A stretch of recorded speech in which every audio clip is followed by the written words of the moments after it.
చేపలకి మసాలా పెట్టి చేపల ఫ్రై, అలాగే చేపల పులుసు ఎవరైనా గెస్ట్‌లు వచ్చినప్పుడు వండి పెట్టండి. కొన్ని రోజుల వరకు మీ పేరు అలాగ చెప్తానే ఉంటారు. చేప తిన్నప్పుడల్లా మీరే గుర్తొస్తారు. అంత మంచి టేస్టు, అరోమా ఉంటుంది. ఇంతకీ ఇక్కడే అసలైన ట్విస్ట్ అండి. చింతపండు పులుసు కాకుండా ఈరోజు వీడియోలో చేపల పులుసు ఎలా చేయాలో చూపిస్తున్నానండి. ఫస్ట్ అయితే చేపల్ని శుభ్రంగా కోస్తంత కళ్ళుప్పు వేసుకుని చక్కగా కడిగేసుకోవాలి. తర్వాత మనం పైన పొట్టు లాంటిది, పులుసు లాంటిది ఉంటుందండి. ఆ పులుసు కూడా చక్కగా తీసేసుకుని, ఎందుకంటే మళ్ళీ మనం తింటున్నప్పుడు ఒక్కొక్క పులుసున్నా కూడా చిరాగ్గా స్మెల్ నీచు కంపు అన్నది వస్తుంది. శుభ్రంగా కాస్తంత కళ్ళుప్పు వేసేసుకుని చక్కగా ఒక 4, 5 సార్లు చేపల్ని కడిగేసుకుని పులుసుకి సపరేట్‌గా, అలాగే ఫ్రైకి సపరేట్‌గా ముక్కలన్నాయి తీసుకుని పెట్టుకోవాలండి. పులుసుకు తీసుకున్న ముక్కలకి సరిపడా ఉప్పు కొంచెమేనండి, 1 స్పూను. అలాగే ఒక 2 స్పూన్లు ఆయిలు. మనకి కారం మాత్రం ఇక్కడ యాడ్ చేసేస్తున్నాము. సరిపడిన మనం ఎన్ని చేపలు తీసుకున్నామో దాని క్వాంటిటీకి నేనైతే ఇక్కడ 2.5 స్పూన్లు వేసాను. కారం బాగుంటుందండి స్పైసీనెస్ బట్టి, ఎందుకంటే చేపలకి కాస్తంత కారం అన్నది ఉండాలి. చేత్తో కదపకుండా చక్కగా మనం కుదిపేసి ఒక పక్కన 10 నిమిషాలు అన్నది ఉంచాలి. ఈ లోపుల్లోకి మనం మసాలా అన్నది ప్రిపేర్ చేసుకుందాం. మనం మసాలా ఫ్రైకి ఒకటే మసాలా వేస్తున్నాం. అలాగే ఇక్కడ పులుసుకు కూడా మసాలా అన్నది రెండింటికి ఒకేసారి అండి, వీడియోలో చూపిస్తున్నట్టు కాసన్ని ధనియాలు, ఒక 2 స్పూన్ల జీలకర్ర, ఒక 2 స్పూన్ల గసగసాలు, అలాగే ఒక చిన్న అల్లం ముక్క, ఒక వెల్లుల్లిపాయ రబ్బ అన్నది వేసేస్తున్నానండి. వేసి మనం ఇక్కడ 2 ఉల్లిపాయలు, ఎందుకంటే గుజ్జు బాగుంటుందండి, ఫ్రైలో కూడా చాలా బాగుంటుంది టేస్ట్ అన్నది. ఒక 2 ఉల్లిపాయలు కట్ చేసుకుని మెత్తగా మిక్సీ వేసుకుని మెత్తగా పట్టేసుకోవాలి పేస్ట్ లాగా. ఇప్పుడు ఈ మెత్తగా పట్టుకున్న పేస్ట్ని ఒక పక్కన బౌల్లో వేసేసుకోవాలి. మనం ఈ 2 మసాలా, ఇదే మసాలాను 2 కూరలకు ఉపయోగిస్తున్నాము. తర్వాత మనం చింతపండు పులుసు లేకుండా మనం ఇక్కడ చేపల పులుసు అన్నది పడుతున్నాం కాబట్టి చేపలకు తగ్గట్టు ఒక 4 టమాటాలని అదే మిక్సీ జార్లో అయితే చక్కగా మెత్తగా పేస్ట్ కింద చేసేసుకోవాలండి. ఇప్పుడు ఇక్కడ ఒక కడాయి పెట్టుకుని ఆ కడాయిలో కాస్తంత నూనె వేసుకుని మసాలా మనం, అంటే టమాటా లేకుండా మనం పక్కకి తీసుకున్న మసాలాని ఒక 2 స్పూన్లు వేసుకుని అసలు వేస్తుంటే ఉంటుందండి, ఆరోమా వస్తుంది. చక్కని ఫ్లేవర్ అన్నది వీళ్ళింట్లో చేపల కూర వండుతున్నారు అని చక్కగా తెలిసిపోతుంది. మిగతా మసాలాని మనం ఫ్రైలోకి పక్కకి తీసి పెట్టేసుకోవాలి. ఇప్పుడైతే మనం చేపల పులుసుని అయితే రెడీ చేసుకుందామండి. మసాలా వేగే లోపలకు ఒక 2 పచ్చిమిర్చి చీలికలు కూడా చీల్చుకుని వేసుకుంటే చాలా బాగుంటుంది. టేస్ట్ అన్నది చాలా, మనకి చేపల పులుసు తింటుంటే మధ్య మధ్యలో ఈ పచ్చిమిరపకాయలు తగిలి చాలా బాగుంటుంది. మంచి అరోమా వచ్చిన తర్వాత మనం ఏమైతే టమాటా పేస్ట్ గుజ్జుని తీసుకున్నామో ఆ గుజ్జుని ఫ్రై చేసుకోవాలండి. టమాటాలో ఉన్న పచ్చిదనం అంతా కూడా పోవాలి. మళ్ళీ మనం డైరెక్ట్గా అట్లా వేసేస్తే టమాటా పచ్చి స్మెల్ వస్తుంది. చక్కగా మనకి అరోమా అన్నది చాలా బాగా వస్తుంది. మంట చిన్న మంట పెట్టుకుని కానీ మనం ఇలా వేయించుకున్నట్టయితే మాడిపోకుండా మసాలా అన్నది ఉంటుంది. ఒక 5 మినిట్స్ మూత పెట్టుకుంటే మనకి ఆ టమాటా అంతా కూడా పచ్చి స్మెల్ పోయి చాలా బాగుంటుంది ఆ టేస్ట్ అన్నది.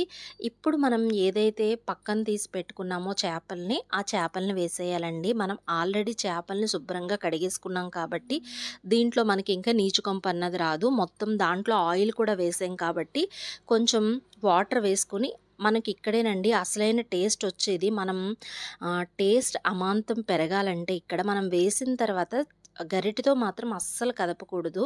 చక్కగా చేత్తోటి క్లాత్ తీసుకుని పైకి కిందికి ఇట్లా అనుకుని మూత పెట్టేసి ఒక 5 to 10 మినిట్స్ మగ్గబెట్టాలండి. ఆల్రెడీ మనం 1 స్పూనే సాల్ట్ వేసాము. కారం ఆల్రెడీ వేసేసాం కాబట్టి ఇంకా కారం వేయనవసరం లేదు.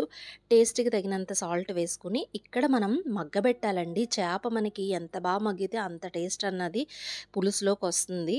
మనం ఆల్రెడీ ఆ బౌల్లో కొన్ని వాటర్ వేసుకుని ఆయిల్ ఉంటుంది కాబట్టి ఒక గ్లాసు మనకి పులుసు ఎంత కావాలో దాన్ని బట్టి వాటర్ అన్నది యాడ్ చేసుకుని సిమ్లో చిన్న మంట మీద పెట్టుకుని మరగబెట్టేసుకోవడమే. చక్కగా మరుగుతూ ఉంటుంది. ఈ లోపలకు మనం ఫ్రై అన్నది రెడీ చేసేసుకుందాం. మంట చిన్నగా పెట్టుకుంటే మనకి చేపల పులుసు అన్నది మరుగుతదండి. ఈలోపు మనం పక్క స్టవ్ మీద ఒక కడాయి పెట్టుకొని, కొంచెం ఆయిల్ వేసుకొని, కొంచెం పసుపు వేసుకొని, మంట చిన్న మంట పెట్టుకోవాలండి. పెద్ద మంట పెడితే మనకి మాడిపోతుంది. అలాగే చేపలు కూడా కొంచెం వాటర్ అన్నది డ్రై అయిపోవాలి. మనం ఆల్రెడీ ఒక ప్లేట్‌లో తీసుకొని పెట్టుకుంటాం కాబట్టి వాటర్ అన్నది డ్రై అయిపోతదండి. కొంచెం వాటర్ కానీ ఉన్నట్టయితే మనకి చిటపటమంట మళ్ళీ చేతుల మీద పడతా ఉంటది ఆయిల్ అన్నది. మరీ ఎక్కువ డీప్ ఫ్రై అవ్వనవసరం లేదు. జస్ట్ పైకి, కింద 2 వైపులా కూడా చక్కగా చిన్న మంట మీద ఒక 5 మినిట్స్, మరీ ఎక్కువ కాదండి. జస్ట్ ఆ పచ్చి స్మెల్ పోవడానికి అంతే. మనం మళ్ళీ ఎక్కువ సేపు ఉన్నా కూడా మనకి ముక్క తిప్పేటప్పుడు కూడా కొంచెం కేర్‌ఫుల్‌గా తిప్పితే ముక్క అన్నది విడిపోకుండా ఉంటదండి. కొన్ని కొన్ని చేపలు ఫ్రై చేస్తున్నప్పుడు స్కిన్ అన్నది గట్టా ఊడుతా ఉంటది. కొంచెం అది జాగ్రత్తగా చూసుకుంటే సరిపోతుంది. మొత్తం అన్ని చేపల్ని కూడా ఇలా పైన, కింద ఒకసారి టర్న్ చేసుకొని జస్ట్ ఒక 5 మినిట్స్ డీప్ ఫ్రై చేసుకుంటే సరిపోతుంది. మొత్తం ఫ్రై చేసుకున్న చేపలన్నిటిని కూడా ఒక ప్లేట్‌లో తీసుకొని పెట్టుకోవాలండి. ఇందాక మనం ఆల్రెడీ మసాలా అన్నది పక్కన పెట్టుకున్నాము. ఆ మసాలాను వేపించుకొని కింద స్కిన్ అన్నది అంటుకుంటా ఉంటది. జాగ్రత్తగా మంట సిమ్‌లోనే ఉంచుకోవాలి. హైలో పెట్టినట్టయితే ఏమన్నా చిన్న వాటర్ ఉన్నా కూడా మనకి చిటపటమనిపోతది. మళ్ళీ చేతుల మీద గట్టా ఆయిల్ అన్నది చిమ్ముతా ఉంటదండి. కొంచెం కేర్‌ఫుల్‌గా మొత్తం చేపలన్నీ కూడా ఫ్రై చేసేసుకొని ఒక ప్లేట్‌లో తీసుకొని పెట్టుకోవాలి. ఆల్రెడీ మనం మసాలా అన్నది పక్కన తీసుకొని పెట్టుకున్నాము. ఆ మసాలాను వేసేసుకోవాలండి. ఇక్కడ మనం క్వాంటిటీ బట్టి గట్టా అట్లా ఏమి ఉండదండి. ఒక 2 స్పూన్లు జస్ట్ ఫ్రై కాబట్టి ఒక 2, 3 స్పూన్లయితే సరిపోతుంది. మనం చక్కగా ఈ మసాలాని కూడా ఒక 5 మినిట్స్ మనం ఫ్రై చేసినట్టయితే అసలు అరోమా వస్తది. ముక్కులు పగిలిపోవాలి. ఒక పక్కన చేపల పులుసు మరుగుతా ఆ మసాలా స్మెల్ తోటి ఆల్రెడీ సగం స్మెల్ అన్నది మొత్తం ఆవరించేస్తది. ఇంకా ఒక పక్కన ఈ చేపల ఫ్రై చేస్తున్నప్పుడు అరోమా వస్తదండి. అసలు మాటల్లో చెప్పలేము. మనం చేపలు వండుతున్నామని ఈజీగా పసిగట్టేస్తారు. అంత మంచి స్మెల్ అన్నది వస్తది. ఒక 5 మినిట్స్ ఆ అరోమా వచ్చిన తర్వాత ఈ చేప ముక్కల్ని వేసేసుకొని టేస్ట్‌కి తగినంత సాల్టు, అలాగే ఇక్కడ ఒక 3 స్పూన్ల కారం అయితే వేస్తున్నానండి. మనం అస్సలు ముక్కని గరిటెతోటన్నది అసలు తిప్పకూడదండి. గరిటెతో తిప్పినట్టయితే బ్రేక్ అయిపోతది. బ్రేక్ అయిపోయి మనకి విరిగిపోతది చేప ముక్క అన్నది. మనం ఇక్కడ ఉప్పు, కారం వేసిన తర్వాత మంట లో ఫ్లేమ్ మీద పెట్టుకొని చక్కగా ఒక్కసారి పైకి, కిందకి వీడియోలో చూపిస్తున్నట్టు చక్కగా కదిపి, ఎందుకంటే ఈ మసాలా అంతా కూడా ఈ చేప ముక్కలకి పట్టాలి. చక్కగా మనం మూత పెట్టుకుని ఒక 5-10 మినిట్స్ లో ఫ్లేమ్ మీద మగ్గబెట్టాలండి. అప్పుడే మనకి అసలైన టేస్ట్ అన్నది వస్తది. చక్కగా మగ్గిన తర్వాత జస్ట్ ఎంతో కాదండి, ఒక్క చిన్న గ్లాసు మళ్ళీ ఒక్కసారి కదుపుకొని, ఎందుకంటే కింద మాడతా ఉంటది. జస్ట్ ఒకసారి మనం చేత్తో కదిపినట్టయితే ఆ మసాలా అంతా కూడా మళ్ళీ ముక్కకన్నది పట్టుకుంటది. జస్ట్ ఒక చిన్న గ్లాస్, మళ్ళీ ఎక్కువ పోయొద్దండి, సప్పదనం అన్నది వచ్చేస్తది. మూత పెట్టుకొని చక్కగా ఫ్లేమ్ ఒక్కసారి మళ్ళీ కదిపినట్టయితే, ఎందుకంటే కింద అడుగున మసాలా అన్నది ఉండిపోతది. మళ్ళీ ముక్కలకన్నది పట్టదు. ఒకసారి పైకి, కిందికి తిప్పి మూత పెట్టేసుకొని ఒక 5-10 మినిట్స్, ఎక్కువ సేపు కూడా అవసరం లేదు. మధ్యలో ఒకసారి మూత తీసి కొత్తిమీర చల్లుకొని, ఇంకా మొత్తం ఆ మసాలా అయితే ఆల్రెడీ ఇక్కడ చేపల పులుసు అన్నది అయిపోయిందండి. అసలు అరోమా అయితే వస్తది నిజంగా చేపల పులుసు. చింతపండు లేకుండా ఇలాగ అంటే కొంతమందికి చింతపండు అన్నది అస్సలు పడదు. ఇలా కానీ చేసి పెట్టినట్టయితే అసల కనుక్కొని కూడా కనుక్కోలేరు. వాళ్ళు చింతపండు పులుసు కాదని, ఇది టమాటాతో చేసిందని అంత మంచి స్మెల్ అన్నది వస్తది.